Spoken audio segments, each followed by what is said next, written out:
and let us sustain the pressure on Zakayo and Kasongo, the looter, because he is not our president and we refuse to be blackmailed and to be intimidated.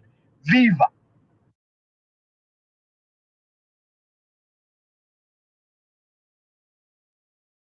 Thank you. Thank you. Thank you very much, Dr. Milton. Yes, Abdi, you can go on. Go ahead, Redemptor. Okay. Yeah, so we do invite Dr. Miguna. This is a special space for him as we close the year because he did make the announcement that he will be addressing us. And so this is a time, and the topic today, of course, we're looking at abductions, but it's a culmination of many things that have been happening in our country. And we have gotten to this point where atrocities and brutalizing Kenyans has become kawaida, to the extent that people are saying, talk to your children. We do not have children. We have Kenyans. And so we want to hear what he has to say about what is going on. Karibu sana, Dr. Miguna. Thank you, Redemptor. Thank you, Hillary, Abdi, Bonnie, Dr. Milton, and everybody else. Welcome to this space. Constitution. What they have are responsibilities and duties to the people.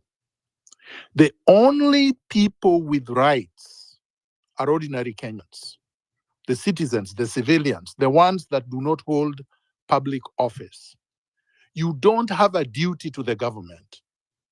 You don't owe the government any duty at all.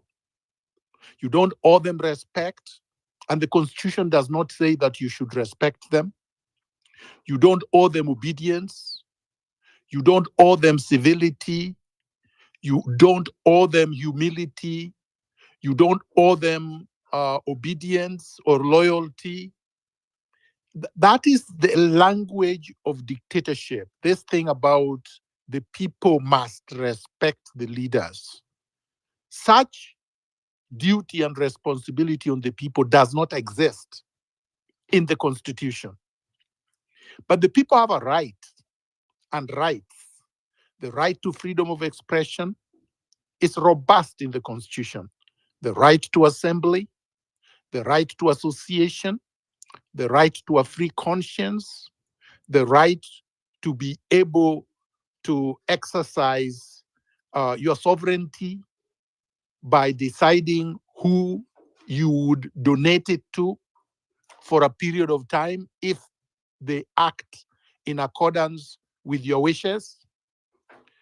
Those are rights you have: the right to security, the right to housing, the right to food, the right to be able to move around, leave Kenya and come back to Kenya anytime you want, the right to services, the right to food. These are rights that all Kenyans have under the Constitution. The right to be secure and safe from harassment, from abduction, from illegal detention, from imprisonment, illegal imprisonment. And the reason why we say legal is that you can only be detained if you've been taken to court within 24 hours and the court orders that you be detained for a period of time, not forever, but within 24 hours. And that you have to be arrested in broad daylight, or if it is at night, they have to demonstrate why they have to arrest you at night, but they arrest you with police officers in uniform who have orders or summons that you appear, and they have orders from the court that they search your residence or office if they have such orders from the court, not fake ones.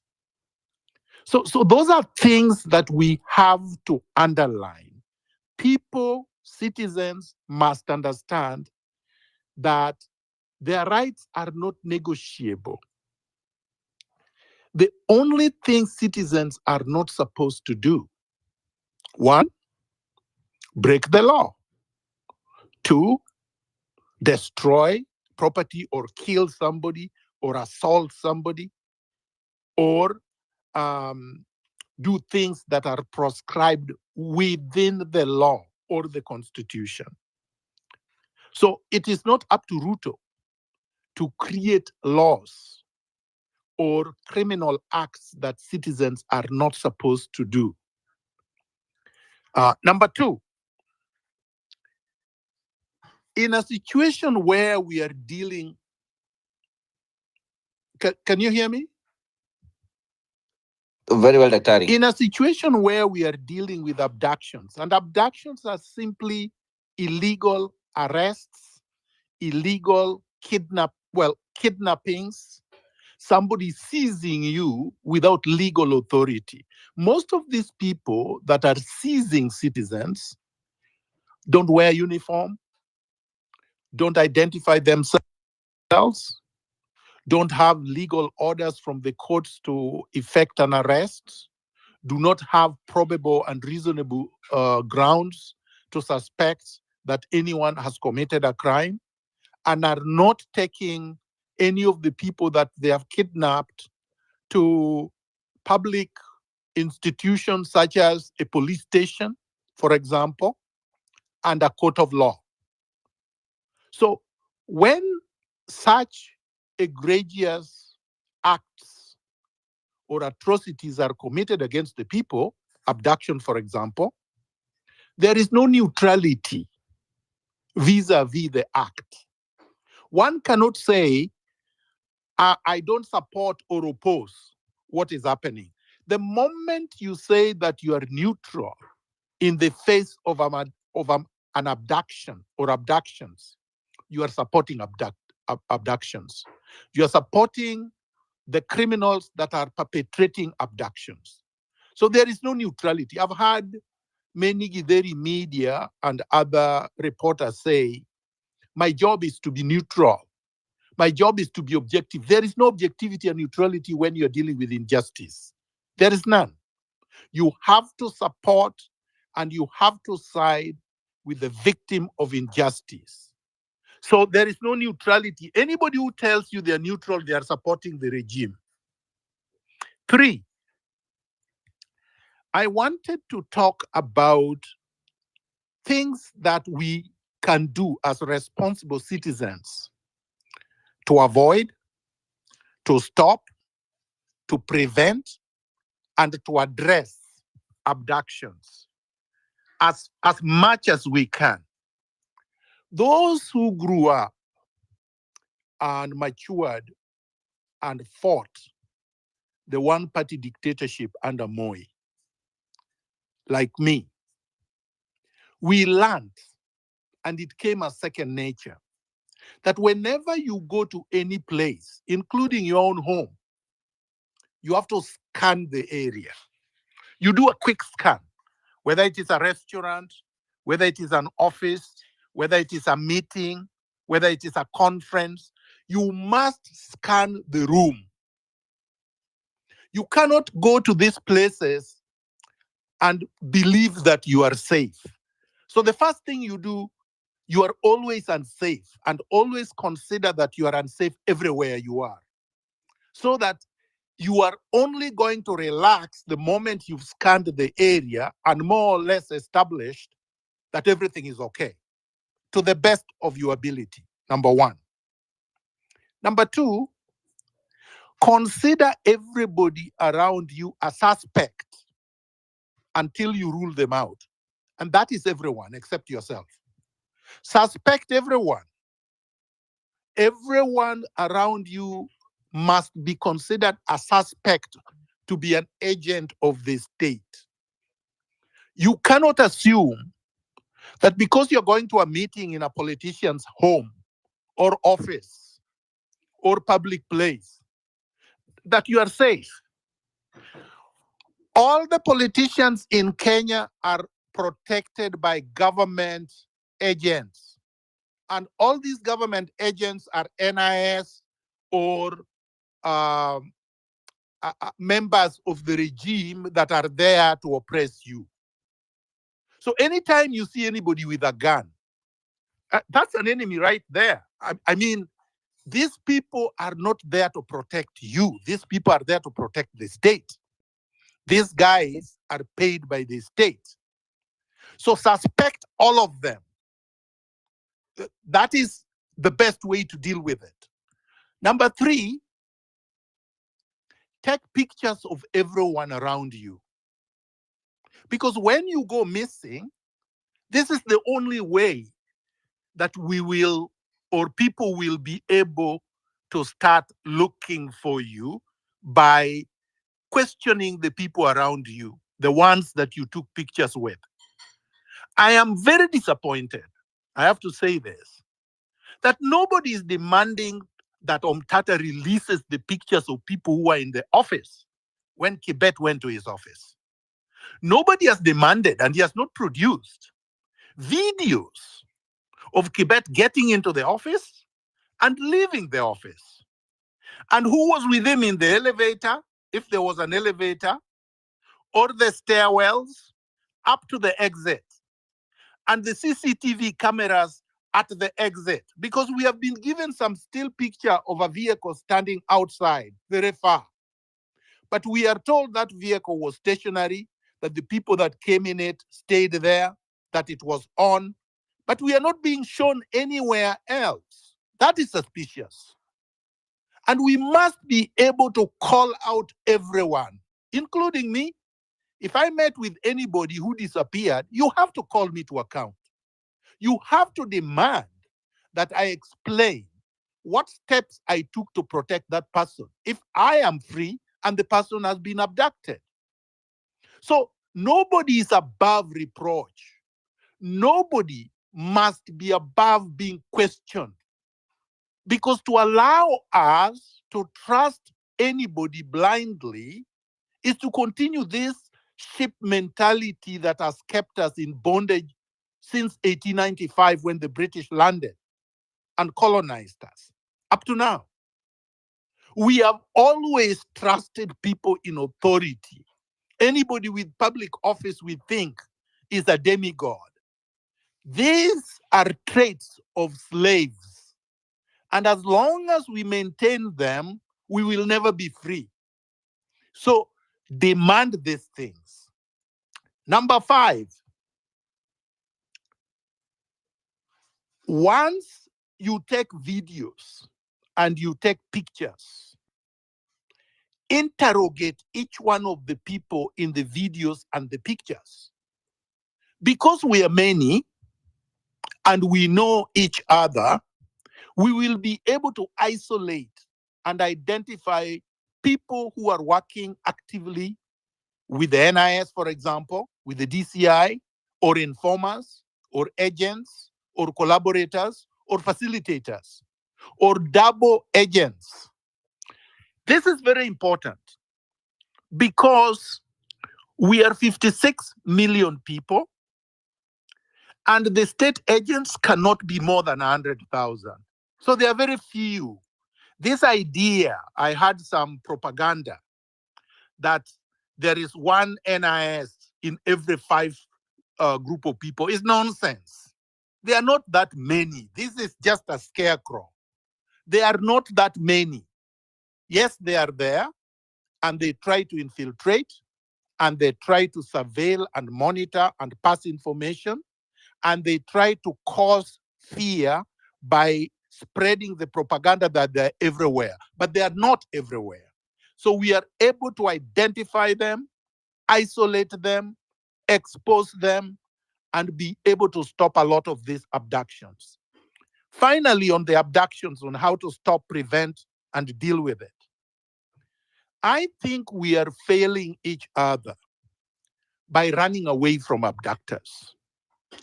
You know, you have a group of 3 people or 2 people or 4 people. We see them abducting someone on the side of the street, and we either just videotape and watch and let them get away. The best thing to do is to call out for each other, for people to come and surround them and disarm them and tie them up. I wouldn't even leave out beat them up. There is no reason why you are not beating up abductors. These are criminals, these are killers, these are murderers, these are torturers. They don't deserve to be left alone. So we must do this. And as we approach tomorrow, we have to identify places that we will occupy. Of course, at the top of the list, if we are enough in numbers, is State House. Nobody should tell you that you cannot go to State House because this is a public institution. This is a public building, and that is the center of power. That is the only way to remove Ruto from power. The NIS headquarters is open game. Nyati House could be one of the places that these people are torturing the abductees, because Nyati House, before the NIS moved to Nyayo House and then later on to where it is along Kiambu Road, used to be headquartered at Nyati House. And that building is still there in the CBD. Arambi Avenue, Safaricom headquarters, because I have had people say consistently that Safaricom has been used by the state to monitor critics and to give signals where they are so that they can be abducted. If we are able to storm these places and occupy them and disrupt and stop all the activities there and take them over, the government will fall more easily than even going to parliament buildings. Because the MPs there, when you get the MPs, to what end? They don't wield any power. Yes, they pass bad laws, and yes, they are fortifying the state. But at the end of the day, these tumbocrats, probably you are better off closing them up or taking over their homes because that's their underbelly, rather than even heading to parliament. So for now, I end there. But I am saying let us target symbols of the state. Yes, I agree with Dr. Milton. Like I said the previous time I was here, let us call Ruto Ruto. He's not president. Let us harass him on Twitter, on social media. Let us call him names. Let us reduce him to a normal, pathetic criminal. Let us reduce the veneer of authority and institutional power to nothing. Let him feel like he's rubbish. Let him run away from social media the way Uhuru did. This is part of the way to regain power as a citizenry and be able to remove an illegitimate person occupying public office. Anybody telling you, oh, don't post pictures of Ruto in a coffin, no, those people are sympathizing with Ruto. There is nothing wrong with satirizing him in a coffin. There is nothing wrong depicting him as a corpse, because in our mind he's a corpse, he's not a president. Right? Ruto is dead as far as Kenyans are concerned. And that is metaphorical. You are allowed to do that. So let nobody restrain you, tie your hands with some dubious morality, claiming that, oh, it is wrong to do that. Why is it wrong to do that? Ruto is killing citizens. Ruto is torturing people. Why is it wrong to kill Ruto in our brains and consider him dead? So we must have an empowering language, artistically, creatively, and robustly everywhere. Thank you very much, everyone. Thank you, Dr. Miguna. Thank you again for your bold and filtered analysis. Your voice is always indispensable in highlighting very crucial issues facing Kenya today. I think, building on your point, it is essential, I think, to emphasize that under the Constitution, the government has no rights, only responsibilities. I think you said its primary role is to protect and uphold the rights of its citizens. Adding to that, also on the other hand, citizens hold all the rights, including the fundamental right to be safe. I think you said any form of abduction is not only unconstitutional but a blunt violation of these rights. I think abduction is unlawful seizing of citizens and transporting them to unknown locations without due process. I think it's an act of terror, as you said, and any attempt to justify such actions perpetuates injustice. I think, let's be clear, there is no neutrality, as you said, speaking about injustices. To remain silent or ambiguous is to become complicit. Very important tips you mentioned also to prevent them. You scan your surrounding, always assess the environment you are in and identify potential exits or safe zones. 2, remain vigilant, treat everyone and familiar individual as a suspect. Very good point. Document your environment, take photos, videos, and pictures of people surrounding whenever you are, wherever you go. Share your location and evidence with someone you trust. In conclusion, the safety of every Kenyan is non-negotiable. Thank you always for your bold views and ideas. Over to you, Hillary. Thank you. Thank you so much for. Actually, I want to add one more thing, Hillary. Yes, if you allow go ahead. No, go ahead, Dr. 3 hours before you leave to go to any meeting, put your phone on flight mode. Always put your phone on flight mode when you attend these meetings. Always put your phone on flight mode before you arrive home. Don't arrive home after darkness. It is my rule, and that is why they had to kidnap me from home at 3:30 a.m. when they bombed my place, because they couldn't find me. It is important that you don't arrive home after darkness. Be disciplined. Once you are in political activism and you're fighting for freedom, they are out to kidnap you. So avoid being in places in darkness. Thank you. Thank you so much, Dr. for adding that. And we really Even if you appreciate. allow me, Yes, you're say, coming in. add some. Yes, Dr. And then Redemptor. Okay, go ahead. Mine is a quick one, and this is, I think, a call to action to all of us. I salute you, General, for the safety tips that you've given. And perhaps as a way of making sure that we also play our part, I'm going to ask Hillary that we take Daktari's tips and probably develop some graphics and make that one of the trending graphics so that our people are guided accordingly. You know, like how to stay safe in the wake of the abductions. If we can get a team of young people who are talented and gifted to do that as a small poster, which we can share around, I think that is very important for our people to be safe. And the other thing I wanted to buttress is that let us let us resist this notion by William Ruto and the political class that there is security of tenure, that we have to respect them. Government is about governance of the people, and the moment you are not doing that, the people must stop and resist this blackmail being peddled around that you have to respect the president. He is not the president, he is not doing what he is doing. So people must continue to agitate and continue to demand. That is important in the minds of our people because it is being used to blackmail people and make them feel like they are doing anything disrespectful. There is no obligation to respect people who are not doing that which is in line with the aspirations of the Kenyan people. Thank you.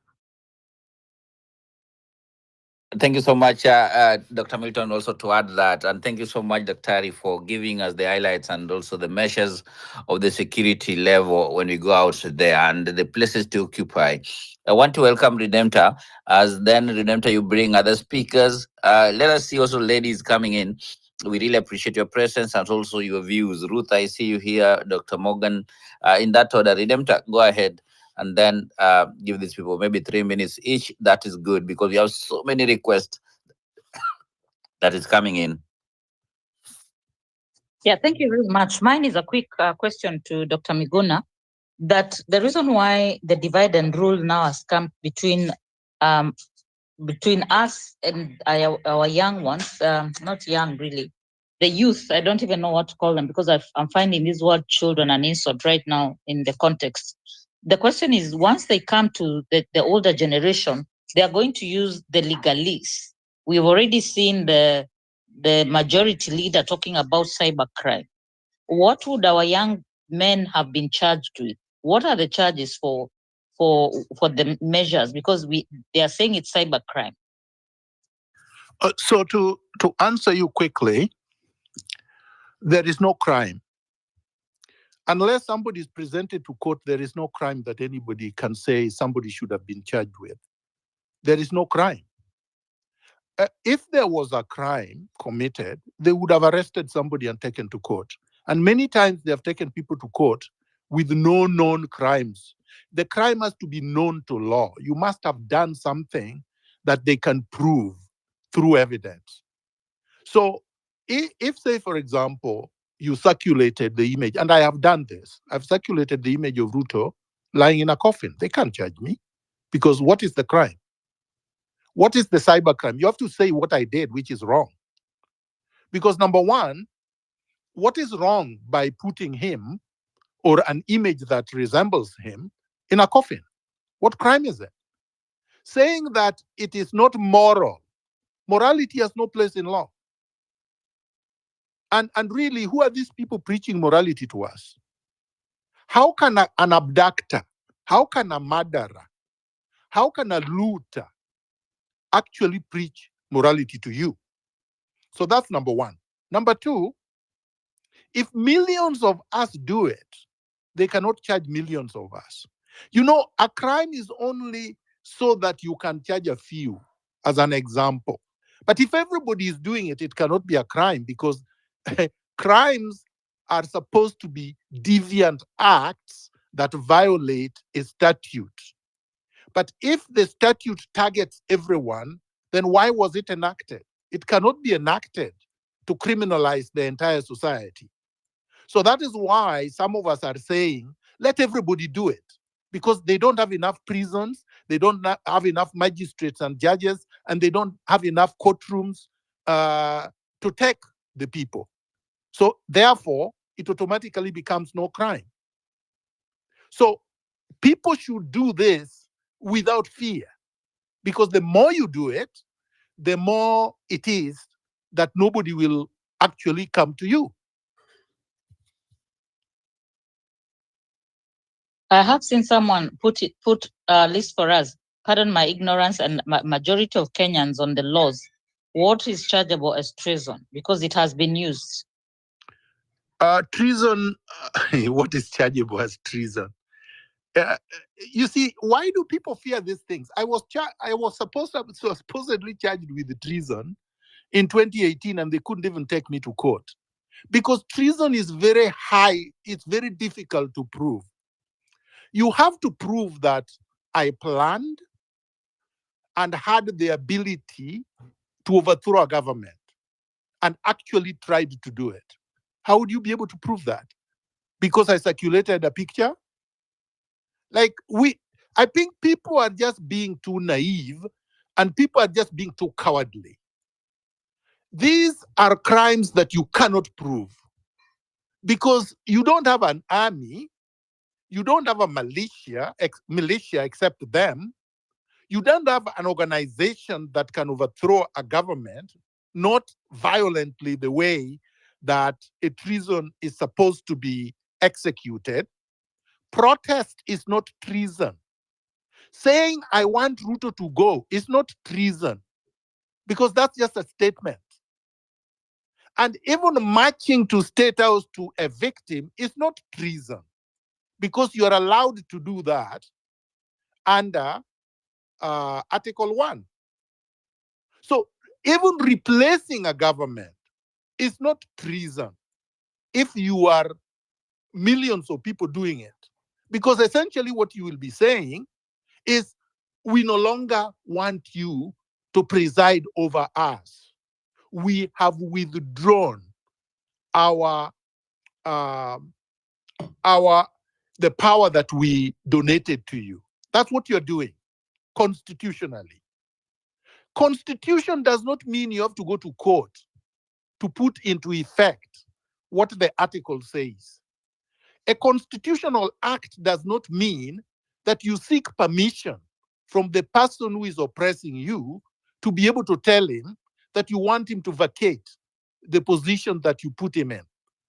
So people are really mistaken on treason. And honestly, are you going to charge Kibet Bull with treason?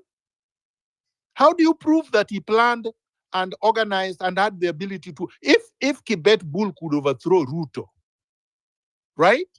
If a government is so weak that a cartoon or silhouette can actually overthrow the government, then that's not a government, isn't it?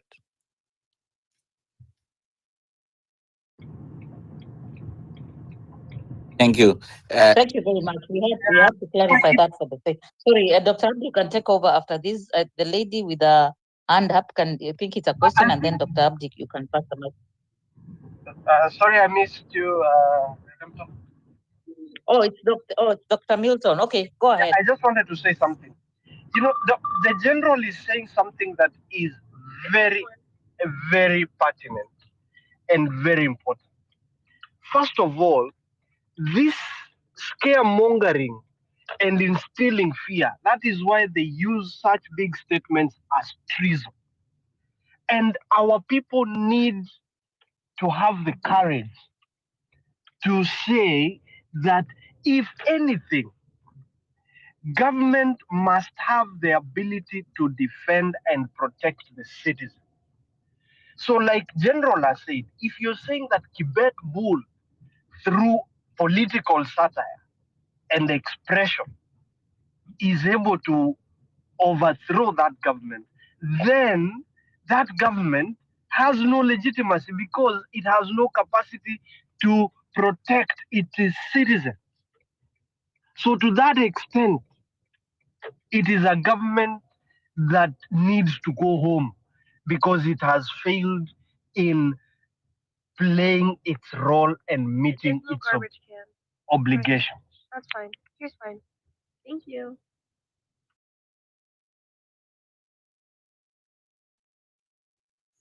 If you may allow me, please. Can you hear me? Somebody interrupted. Yeah, Olwande, one, 2 minutes, please. Okay, And then Ruth. just a quick one. Thank you, Yes, Dr.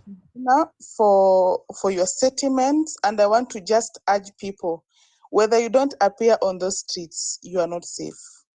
So it's just better we do this once and for all of us, so that we bring sanity to this country. And lastly, I want to urge every youth that now is the time. There is no any other time that you'll say you did something for your country. So let's all wake up tomorrow. As early as 5, you can be in town. Personally, I'll be there at 5 a.m. so that by the time the policemen are coming, we are already in town. Let's not wait until 9 is when we show up. Lastly, the doctors told us about the places that we should occupy. If somebody has that talent of making them, shortlisting them in a graphic design manner, please send us those graphic materials on the social media platforms so that you can be able to share them. Thank you.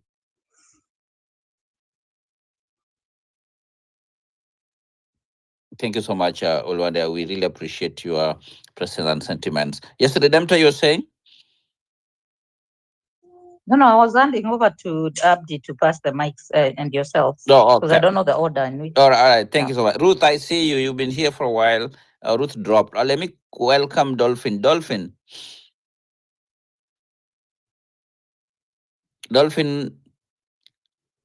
okay. Maybe people are complaining that they have mic issues. Maybe they're interfering with the internet. Check your internet, check your speakers, everything. Dr. Morgan, then Ronyo, then George, in that order, then Farah. Abdi, back to you after after that team. George, go ahead. Or Dolphin, you're here. Can you confirm if you're hearing me?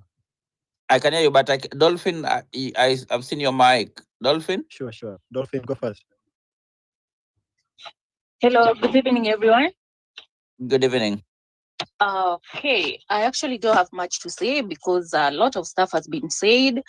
I'm just here to encourage everyone that for those who will go out tomorrow, let's meet in town. I'll be in town tomorrow. I'm actually in Nairobi.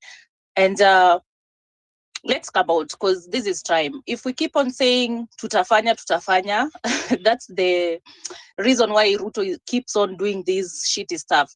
So I call upon everyone who is able to come out. For those who remain at home, those who are in our country, kindly help us to push for this campaign in social media. The hashtag of Ruto must go. What when you are home? Ruto must go on social media everywhere so that wale wenye wako kwa ground, sisi tunaenda kuperform. That's all I have for today, and I wish you well tomorrow. To meet Tao kesho. Asante Thank sana you so much. Dolphin. Thank you so much. And that's the spirit. Dr. Morgan, go ahead. Thank you, Hirale. Could you be hearing me very well? Yes, sir. Okay, I'm Dr. Morgan from Uganda. My brothers from Kenya, it is very sad to see how quickly Kenya is descending from being regarded as a beacon of hope for our troubled East Africa. You know, for us in Uganda, we were looking up to Kenya to now being known as an abduction home for young people. Because of the government, you people, the people of Kenya woke up in the morning and gave the mandate to protect them. Guess what? You can't abduct me and again protect me. That is why for us in Uganda, we are doing whatever we can with the low civic education to oppose Museveni. We sympathize with you, the people of Kenya. Like President Bobby Wine, who we believe in, warned you that any sign of Musevenism should be resisted on the go. And to the young people of Kenya, you have an opportunity to save Kenya from becoming Uganda. You have the opportunity. Nobody is going to come to save you. Nobody is going to come to stop Ruto from making Kenya Uganda. If you want to give an example of a state that has failed in Africa or in East Africa, then particularly it is Uganda. So don't allow. In Uganda, abductions have been normalized. They no longer make news. You know, the president, charges currently over 20 people have been charged because of, disturbing the peace of the president. A young man goes to TikTok and makes a video talking about Museveni, and the next day he's in prison, sent to prison for 4 years. Don't allow that to happen to Kenya. We are looking up to you. You are our hope. For us, cases like treason have been normalized. We have had over 36 opposition members that have been in prison for 4 years. They have not been charged. And nobody in Uganda has spoke up. The only time we tried to speak up, it is because you people of Kenya inspired us.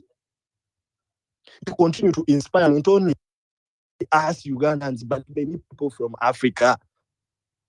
Whatever you're doing it to shake dictatorship in Africa. You're not just doing it to shake dictatorship in Kenya. So when you're going out there to defend your constitution, to defend your country, just know you're not defending Kenya. You're defending Africa. You're inspiring Ugandans to do something. You must defend your constitution before it is too weak to defend you. If you don't approach repression when it is just at its instance of seeding, it becomes much more harder when it grows. My brothers and my sisters from Kenya, do this because nobody is going to come and do it for you. And tomorrow, as you go out to protest, make sure you go out with somebody. We back home in Uganda, we are rooting for you. We are rooting for you. We know what we are fighting. We don't want to see it come to Kenya. It is very saddening that in Kenya, they're not only abducting Kenyans only. Very recently, you read in the news how Dr. Chiza Besigye was, abducted from Kenya by Ugandans. Now imagine if Uganda has the capability of coming into Kenya and abduct a person that entered Kenya legally. And Kenya makes no statement about it. If somebody has the capacity of coming to Kenya and abduct a person who is in the caliber of Dr. Kiza or Besigye, then the question is how many people that are being abducted in Kenya and nobody knows them. Nobody's out there to shine a light on their plight. Kenya, my mom comes from Kenya. We always considered Kenya as a safe haven or haven for us as Ugandans. Whenever you would be on the run, Museveni and his governments are looking for you, Kenya would be the easiest option. Kenya is home to Africa, is home to Uganda. We are glad to see you go out to protect it. The right to safety, the right to life is non-negotiable. Ruto does not have authority to life. We want to say we are behind you. We want to say we applaud you for everything you're doing. And you're inspiring us. Thank you so very much. Thank you. Thank you so much, Dr. Morgan, for your submission. We really appreciate that. And you said that mom is coming from Kenya. We really welcome you home. And we're here to make Kenya great. Thank you so much. Yes. KOT, I see you. Welcome on board. Who was coming in? I saw Ronyo, George. Or, yes, Ronyo, then George. George, I'm sorry about that. Thank you so much, Hillary, Demta Abdi, and Dr. Miguna, all my fellow comrades. Thank you so much. I hope you can hear me clearly. Can you hear me? Yes, very well, bro. Thank you so much. I appreciate a lot. I agree with everything that all of the speakers that have spoken before me have said, including Dr. Miguna. Thank you so much for saying that Kasongo and his goons cannot urinate on our rights. If they're saying that we should respect them, I want to remind those who are saying that we should respect leaders. Their other title that they are forgotten is that they are employees, and they are our own employees. We are the one who are paying their taxes. We are the one who are paying their good, the luxury life that they are living. So they should not be speaking about respect. Respect is earned. You cannot be respected when you are abducting us, when you are killing us. And another thing that Kasongo has forgotten, he said this. He said in their manifesto, which is upside down, that this government is for Mboga, it's for Mkokoteni, it's for Boda Boda, and what they have come to do is they have come to rape the economy. They are destroying the lives. They are destroying the moral fabric of our country, and they cannot be telling us that they will not listen to us when we are telling them to behave. They should not be asking us to behave because we are learning these bad behaviors from them. So when they are going to churches, and actually I should ask people to stop going to churches, because these people are giving them platform to continue terrorizing Kenyans. People who are abducting Kenyans, and they are being given platform to speak in the pulpit. That is evil. These people are evil. They are abducting Kenyans. They are abducting kids. When we saw the last time when Kasongo was being interviewed, he was asked about his own daughter Charlene. When he was asked why is Charlene saying that there is an office for the first daughter, and he said Charlene is just being a child like any other child, so let her be. So when he's saying that his own kids can just be allowed to do whatever they want to do, but the kids of innocent Kenyans can be abducted for weeks, for months, and he's saying nothing, and he confirms on platform, his student confirmed that he's abducting Kenyans. He belongs to prison, he belongs to jail with his goons, and all of them deserve to go back home, because we are the one paying them. We are the employees, and when we have employed you, we decide if you're not doing a good job, we can recall you, we can decide how to fire you, we can decide to take you out of those houses. And the bloods of those you shed, the blood of those young people who died in front of parliament, that blood will eat all of you. Idiots. Thank you so much, and God bless you. Thank you so much, Ronyo, for that. Yes, George, go ahead. Thank you so much, Ronyo. Thank you so much, Hilary. And thank you, Redemptor. Thank you, Abdi. To the general, thank you so much. When we hear your voice, vibrate from Canada, and it shakes, it puts the waves into the oceans and lands into our beautiful country, Kenya, the government shakes. They shake because they know the power that you've got in your voice that moves the nerves of the unsettled mothers, the unsettled sisters, the unsettled brothers, in the unsettled country that is on its knee asking what went wrong. We woke up very early. We sang songs, but what went wrong? As a person who cries with the young ones when they have their issues, personal issues, and then you have a group of kids who have, of teens and youth who have got so much personally to deal with, and then a tyrant comes and lords over them. You don't know what to do. And so after Miguna speaks, he touches on every nerve of the problem and he layers it bare. Ours is to listen and ours is to act in every way possible that we can. Some of us are not with you in Kenya, but our hearts are bleeding where we are. And that's why we also voice it loud and clear that Ruto is not a president. To the NIS operatives who are here listening, we want them to know we don't fear them. Some of us are more trained than them, so we don't fear them. We know what they can do. In fact, Ruto's government is the best government ever. It's very predictable. We even know what they will do tomorrow before we do what we want to do as youths.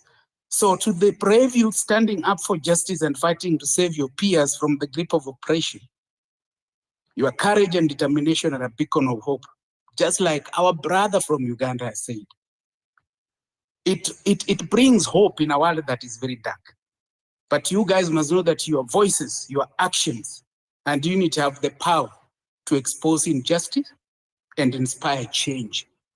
We are with you. We are standing steadfast with you. And we are watching and we are doing whatever we can do in the little way that we can do it. God bless Kenya. We shall win. We shall reign. The tyranny must fall. Thank you. Thank you for that. And for those joining us, we still welcome you here tonight for this important conversation. We are tackling very urgent issue of abduction and enforced disappearances, acts that not only threaten individual and families, but the very fabric of our democracy. I think this is more than a discussion. It's a call to action. Together, we will shine a light on these injustices, amplify the voices of those affected, demand accountability from those in power. Your presence here matters. Your voice is essential. Feel free to share your thoughts and your questions on the chat session. I do have a few questions for Dr. Miguna that from our speakers, which I'll read later. Over to you, Hillary. Thank you. I also acknowledge Honorable Neto. Please come to the mic. Thank you. Yeah, Honorable Neto, thank you so much for joining, and everybody else. KOT, I see you, but let me give Farah, you want to say something? Then I welcome KOT in that order. Farah? Right. Farah cannot hear us, man. So, okay, KOT, go ahead, man. How are you doing? I'm good. Mkwaje? Lamas kabisa, kaka. Okay, sawa sawa. So wacha nitumie lugha yoyote yenye tutaelewana sisi wote hapa, kwa sababu kuna mipango za hapa na pale. So hi my fellow Kenyans, good evening, and honestly mimi niko hapa tu kuwakumbusha kwamba time is now. Yeah, we are only some few hours to the D-Day.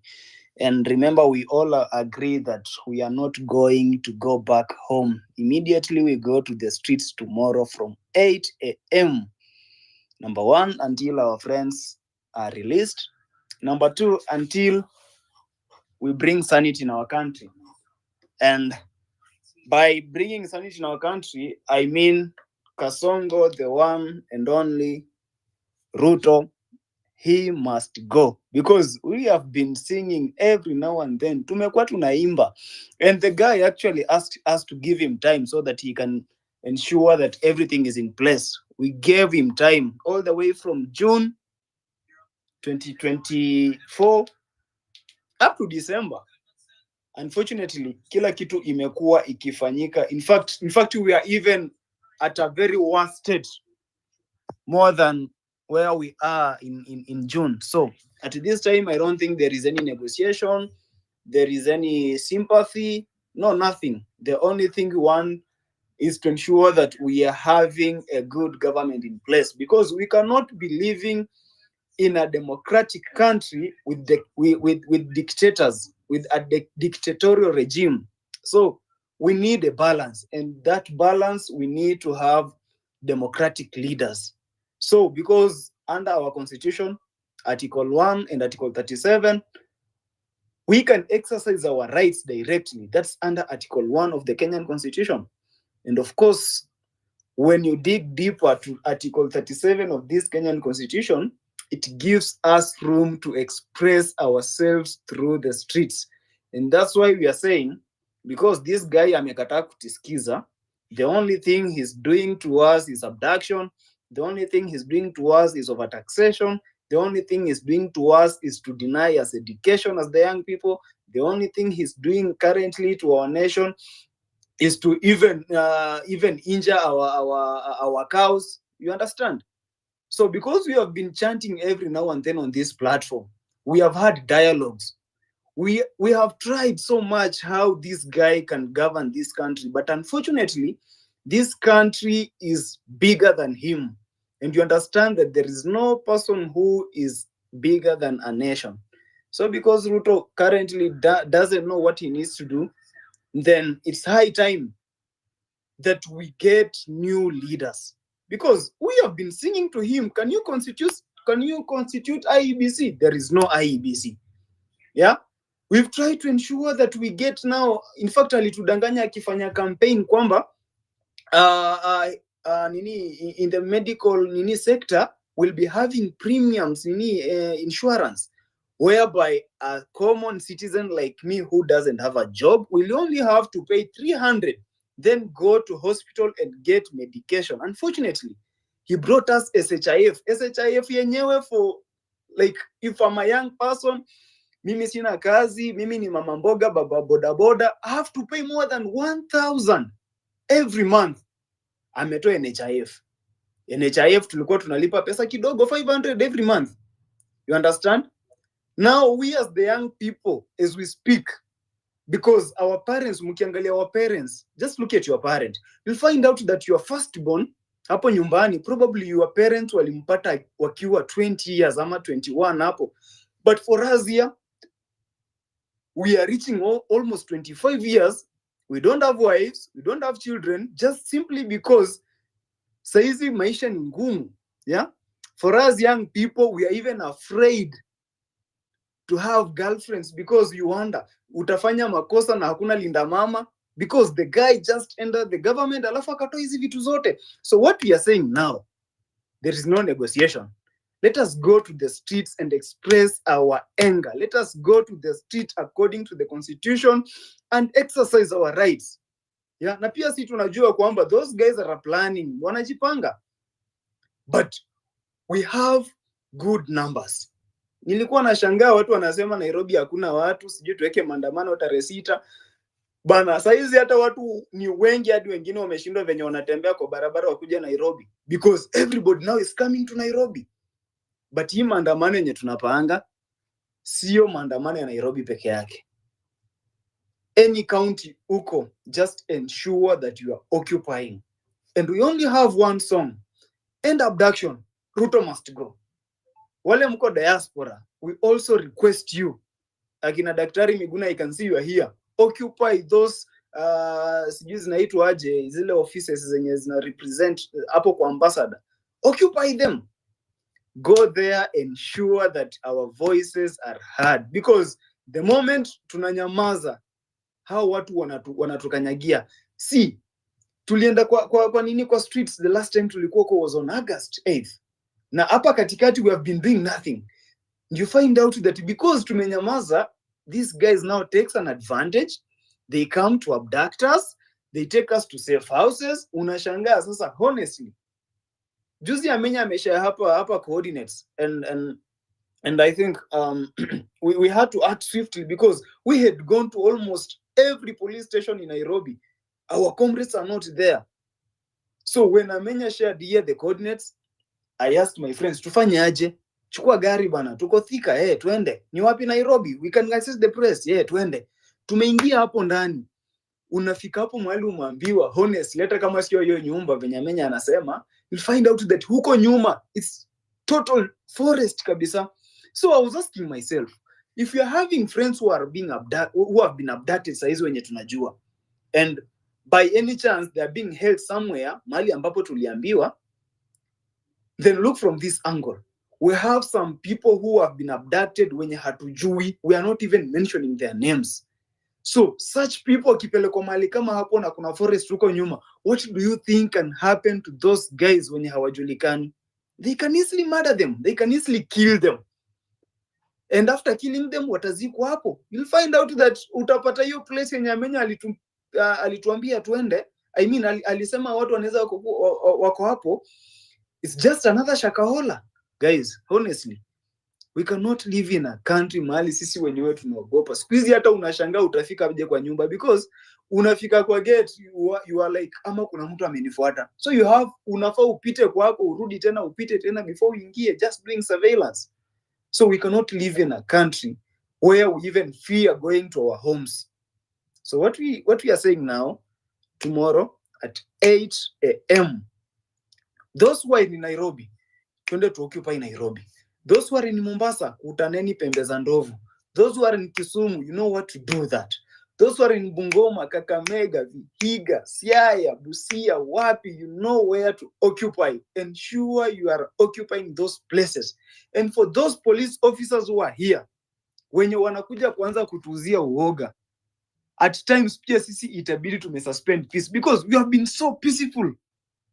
We have been so peaceful. We go to the streets na chupa ya maji, na chupa ya soda, tumeenda kwa street hapo na flag and a phone, but you guys are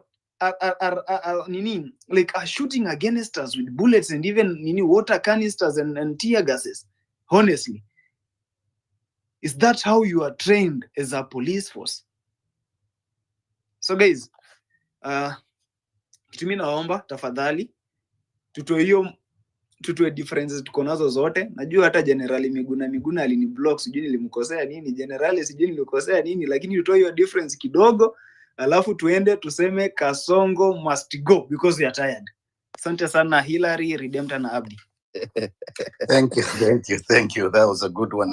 Thank you, KOT, for your insights. They are both thought-provoking and impactful. We are grateful to have you here tonight. Please, as we said, follow each other, mobilize. I'll read a few questions for the general as I bring him in to chime. The first question I will read from our readers from the chat is, given the rampant cases of abduction and extrajudicial actions in Kenya, what immediate legal and institutional reforms should be prioritized to ensure accountability and prevent state agencies from abusing their power? How can we ensure that complicit state actors face tangible consequences under the law? The second question is coming from John. How effective is the current witness protection framework in Kenya in safeguarding individuals who come forward with evidence of abduction and human rights abuses? What legal policy measures are needed to strengthen system, restore public confidence in its ability to protect whistleblower victims?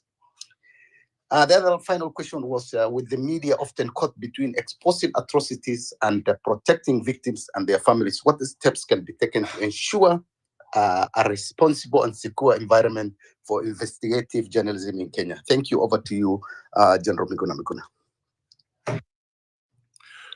Thank you, Abdi. You read them so fast. I'll try my best.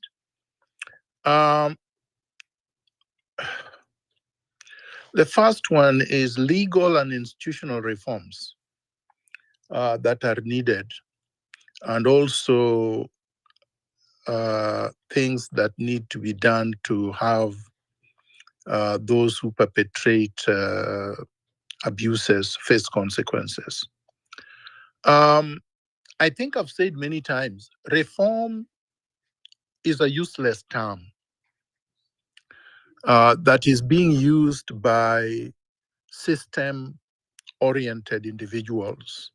Reforms bring you nothing, because reform is a window dress. Reform is like applying a coat of paint over a rotten edifice. So we don't want reforms. This is what the conservative, liberal, so-called activists tried to do or persuade Kenyans were needed in 1980s, 1990s. And look where all of that got us, to nowhere. Reforms, yes, some of it led to institutions being set up, purportedly independent, but easily captured by the same state, easily captured by the executive, easily captured by bandits. So no, we want a revolution, not reforms. We want the overhaul of the entire colonial state infrastructure, and then to replace it with something fresh, something new. This is why I've always also said those who are rushing in to say they want to run for president or whatever are jokers, because you want to inherit the same defective institutions and colonial structures so that you can continue to do exactly what we are saying we don't want. What we want after the overhaul is for a constituent assembly or something similar to that, where Kenyans discuss and agree on what to do with these structures and institutions so that we have pro-people institutions and structures, and then we will have fresh elections. Then we can set up the IBC. If we do set up the IBC now, before the overhaul happens, then you will have worse than Chebukati. You will have Ruto impose Raila Odinga's brother Uburu or somebody else to be the head of the IBC. And then what are you going to do? Because you demanded it.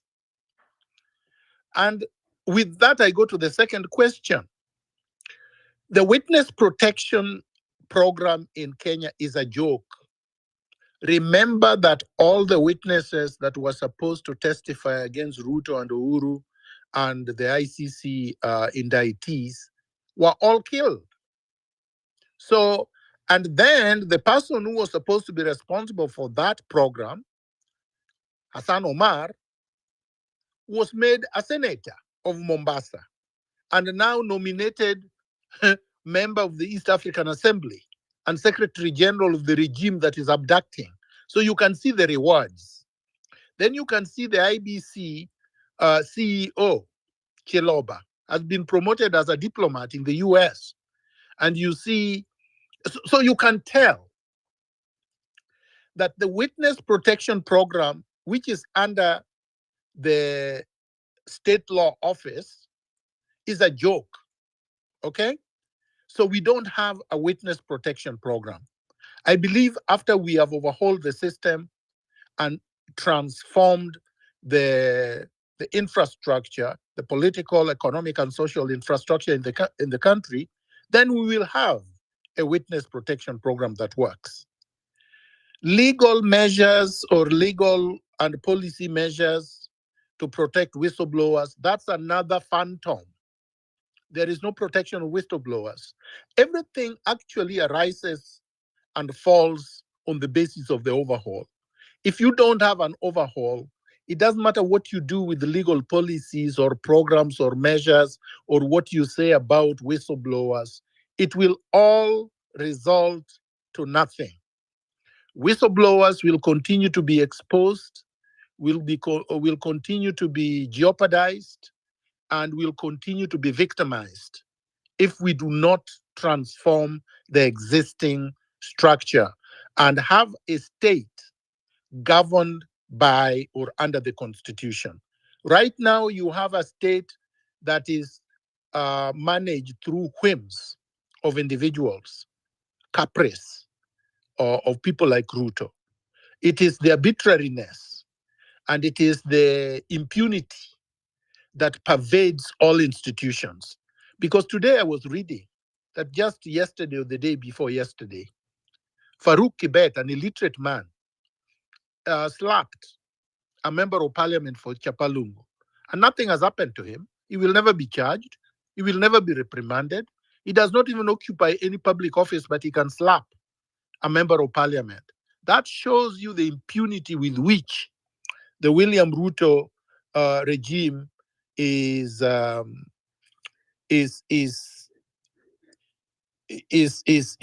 abusing power. And that also answers the second question, the last question. So I think the questions actually rise or fall on the basis of what we do about the existing state. Anybody who talks about reforms, like those Ruto men talking about reforming the judiciary, are jokers. We don't want reforms. Reforms means changing hyenas or tailoring different uniforms for them, but the forest remains the same. And we can't continue that way.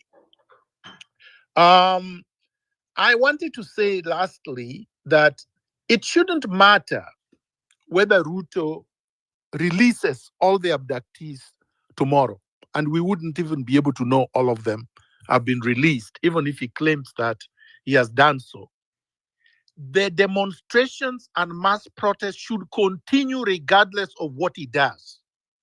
I know he may decide to do something tonight or even in the morning tomorrow in order to put people off balance, to make it look like he has crumbled under pressure, to make it look like he is now a person who complies with public demand. We should disregard anything William Ruto does. He can release all of them. He may release a few of them. He may release nobody, but it doesn't matter what William Ruto does. William Ruto has to go out of power so that he's punished in accordance with the law to the full extent of the law. And then the people have the power to reconstitute their state so that we have a fully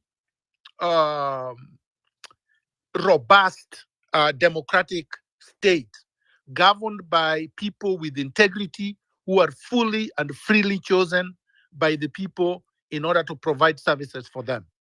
Thank you very much. Thank you, Dr.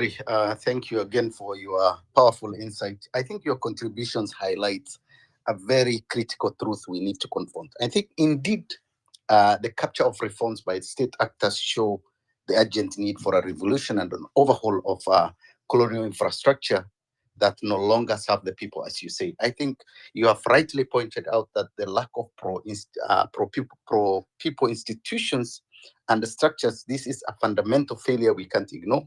As you said, in the absence of real witness protection makes the promise of justice feel like a cruel joke for those seeking accountability. I think this is a wake-up call for all of us. If we truly want a change, we must demand a system that prioritizes people, protect the vulnerable, build institutions to reflect justice, equity, and accountability. Thank you for framing this so powerfully. Over to you, Hilary. Thank you so much, Abdi, for that, and Daktari. Yes, Farah, go ahead. Then Abdi, you can, and Redemptor, you can give people mic again. Farah, go ahead. Can you hear me? Yes, All I right, can you hear have you. 2 Can you minutes, hear me? bro. Thank you, no problem. I want to put things into perspective because a lot of us seem to be confused. The truth is, we need to understand what a country and what a state means and what it is supposed to be made up of. It's not supposed to be made about characters and individuals. Si mambo kuhusu Raila ama Ruto, that's not how you build a state. A state is built it's basically a social contract between people, how they're going to live amongst themselves. And then they form institutions that are mandated to ensure that whatever the social contract is, they uphold it. And because we have this and we have the constitution, we have a government today that we elected. Whether you voted for it or you didn't, tuko hapa leo. And we must live in reality. The truth is we have a breach in this social contract. Wale ambao tuliwaamini na usalama yetu tukawapa binduki na mali yetu, leo wanatumia hiyo silaha kutuwinda, kiwango ambao hata sisi haturuhusiwi kuwinda wanyamapori. And that is the truth. The other truth is people have generated AI images of the president, wamemweka kwa sanduku, lakini hii serikali imeweka watoto wenyewe kwa sanduku, na sio kwa AI generated images. Ni ukweli. In reality, people have been put into the ground in coffins. It's not about sugarcoating. Si mambo, it's not even about Ruto. We have a contract and the contract has been breached. What are we as the people going to do? Because leo mimi ni mfugaji wa ngamia, uje uibe ngamia yangu, ni jukumu langu kurudisha hiyo ngamia. Leo we have a social contract and we have a contract between us and the government. They have breached that contract. The other thing you must understand is you cannot delegate your patriotism and your civil duty to your country. Hawezi.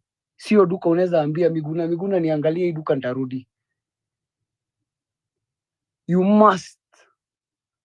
Your civil, yani your responsibilities to your country, it's not negotiable. You must. Like, literally, I was in Somaliland for a period of time, and every time people get married, they pray that Ilahi idinku eyal dalka dadka yo dinta wa anfai dona. Yani Mungu awapea watoto ambao watafaidisha nchi, wananchi na dini. Even their children, they have patriotic songs that they eyal kadega hugurida, fill it into their ears what the country means to them. My question to you is, what does Kenya mean to you?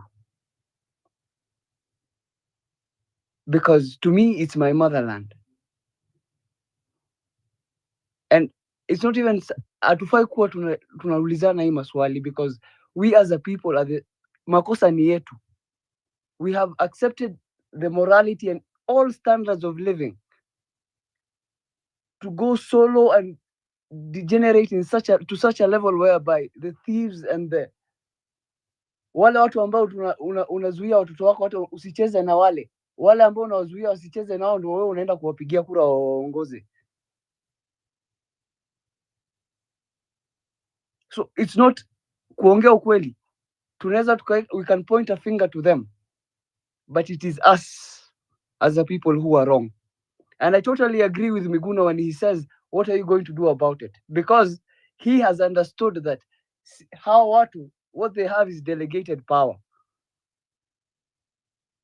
Because mimi kuongea ukweli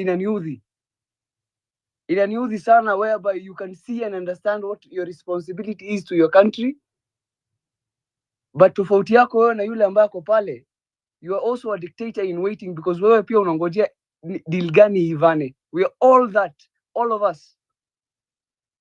None of us want to be people who, a very simple example, the 78 billion that Adani was offering to renovate JKI, tukiamua kuchanga wananchi ni shilingi 1393 kwa kila mtu, and still we believe we are poor. It's our responsibility. The contract that has been breached, we must hold these people accountable. You cannot delegate your civil duty and your patriotism. Tafadhalini. That is something you must understand. Hillary, thank you. I'm just winding up. But you must understand one more thing, that previous generations have faced tougher hurdles, fought tougher demons. We are dealing with people who cannot run healthcare systems and education system and even maintain roads. And we're still questioning ourselves about what to do. Tafadhalini. Let's show up. And it's not showing up for any other reason other than your patriotism and your love for this country. Thank you. Thank you so much, Farah. I can hear from your voice na ukweli kuna machungu tunapozungumzia mambo haya. Tunashukuru sana kwa mawazo yako na asante sana kwa kuhudhuria mkutano wetu kila wakati. Welcome everybody on board. We are in the NDI edition.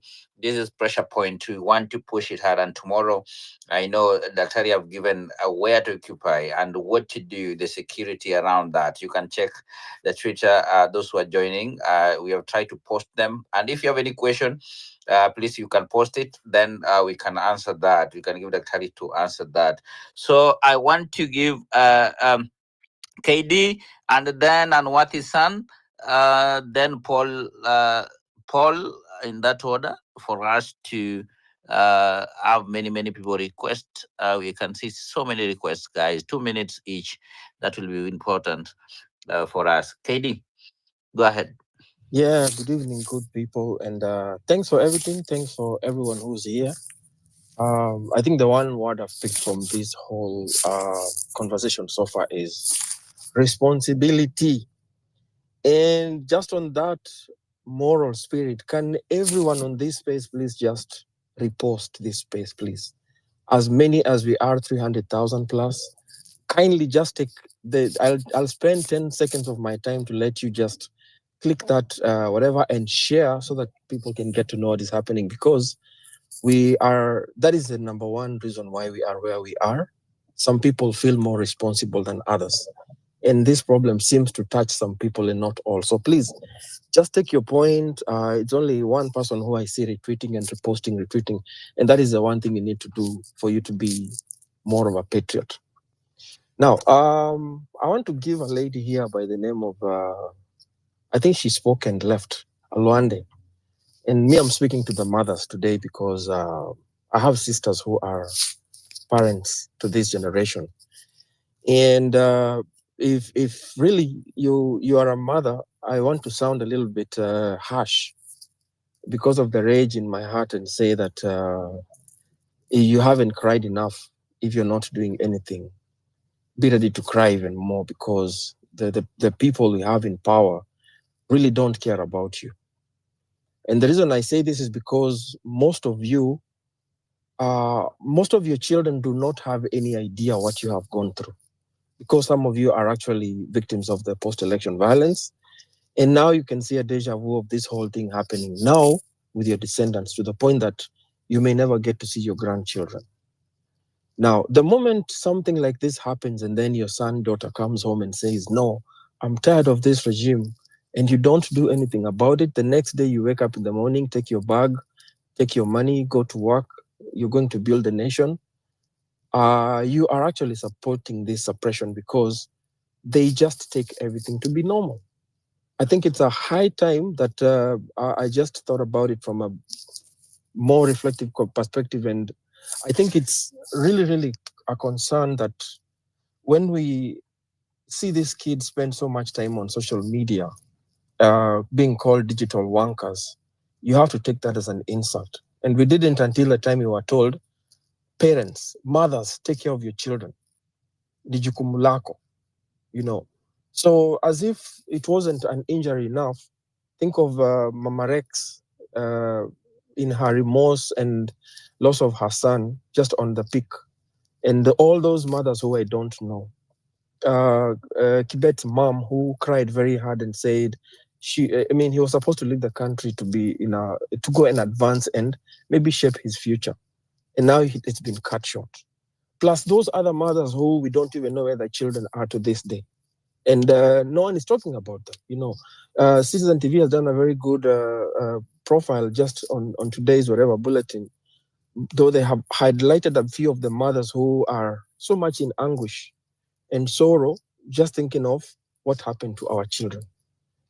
So and then Olwanda came and said, we are not safe. Whether we stay at home or whether we go on the streets, we are not safe. And I think that is the call to action, that you have to take it upon yourself and say, this government is not going to kill any other kid anymore. It's not going to happen again under our watch. You have to question, because no one was there when you conceived.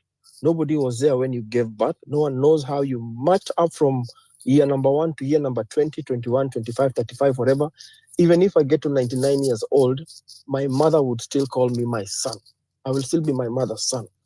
And I just feel that pain that I think we have to let these people know that, hey, it's not eggs you're killing. These are human beings, and we actually have gone through a lot of pain trying to bear them and bring them up to be where they are. Fathers are not going to spend their time digging graves for their children because of a rogue regime. You have children also, you know. And this, I feel I should just call upon it and tell you that let us all, even as parents, stop having this fear in us and say we are going to join our sons and daughters and go to the streets because we are dealing with a monster who does not care about life in general. And then lastly, Dr. Miguna has shared some very good pointers on how to deal with abductors. And I see KOT is here, who is very good in spreading the information, just like say, insensitizing everyone. Maybe you can just go ahead and share the tacts and the pointers. I'm sure he can even just work with his affiliates on trying to have them on like on a pamphlet, whatever, then people can actually go and shoot them out. But please, if you're on this space, please, the most you can do for us is just try shoot it out. Let those people who do not know what is happening know that actually we are together in one voice. Thank you, Hillary, and everybody else. Thank you so much, KD, and we appreciate your sentiments and on pushing the parents to know that when they were struggling, some of us were not there, and let us learn that.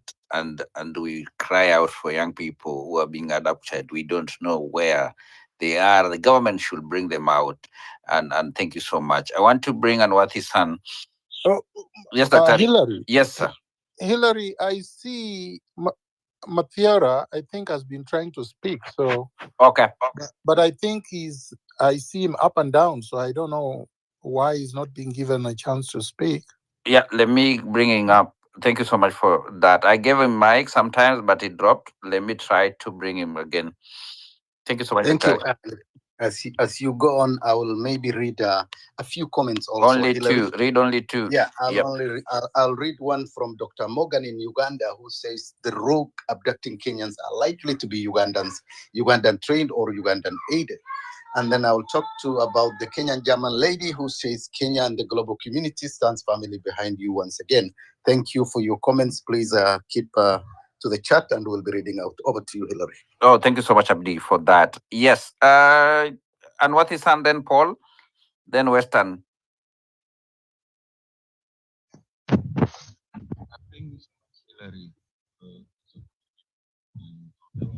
You're a speaker. You're very low, man. We can't hear you. Come near to the speaker. Okay. Yeah, you're good. Yeah, I'm saying thank you so much for this opportunity and all the panelists for the wisdom they are giving to us. Mine, I'm going to be very brief because time is not on our side and we need to swing into action. First of all, I want to say that none of us is safe. Nobody, including everybody, is safe in the hands of William Ruto as the. And as I told you earlier, that William Ruto is the kind of a person who will never forgive anybody and anything. So if we cannot tackle him head on, then we are going to lose many people. Our mothers are going to continue crying. They are going to continue lamenting. And yet we have the responsibility as the citizens to claim back our rights. We have the responsibility as Kenyans to demand, and we have the responsibility to remove him from power. Because unless we do that, then we are not going to make it anymore. So many speakers have spoken, and if we are only going to hear, to only listen to what they have said without acting, then we are doing nothing. So in whatever capacity that you have, whatever area that wherever you are, that you are doing something. If it means pushing a hashtag, just push a hashtag. If you're on the ground, tomorrow let us meet very early in the streets so that we demand rights. Thank you so much. Have a blessed evening. Thank you so much, Anwati. George, go ahead. Then I see the party leader is here also. Madiora, you'll have a time to